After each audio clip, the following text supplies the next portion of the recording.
हिते माना मटियाई ज़िले में दिलि सां दिवाली पिया मल्हायूं हिते असांखे कंहिं शइ जी रोक टोक न कोन्हे।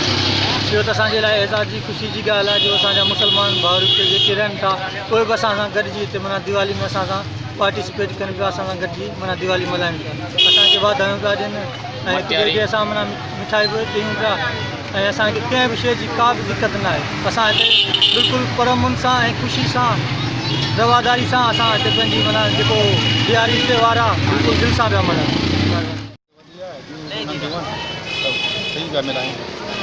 ईद में कहिड़ा ताम कंदा आहियो मिठे से?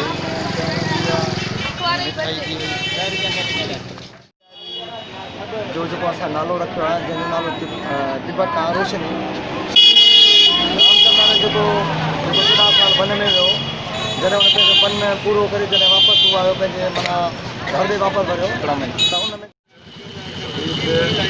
मटियारी सही असां मल्हाई ख़ुशहाल में तबियत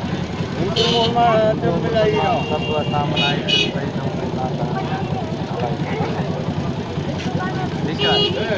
मटियारी ज़िले में असीं बागड़ बिरादर हिंदू जेको बि आहे ईद ख़ुशी सां मल्हायो आहे।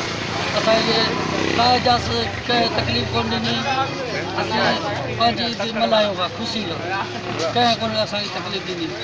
असां इहो बि लख महिरबानी हिननि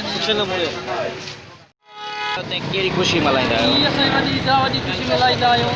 नवां कपिड़ा असां हर को माइट मिट में घुमणु ईंदा आहियूं। हैप्पी दिवाली आहे असांजी सुठी ईद आहे। माइट मिट में सभिनी खे ख़ुशि कंदा आहियूं। ठीकु आहे। ऐं मिठाण में साईं कहिड़ा मिठाण कंदा आहियूं, चांवर भत इहो रखंदा आहियूं, सेवूं पियूं ऐं मिठाई रखंदा आहियूं, सभिनी खे ॿाहिरि ॾींदा आहियूं। ठीकु आहे।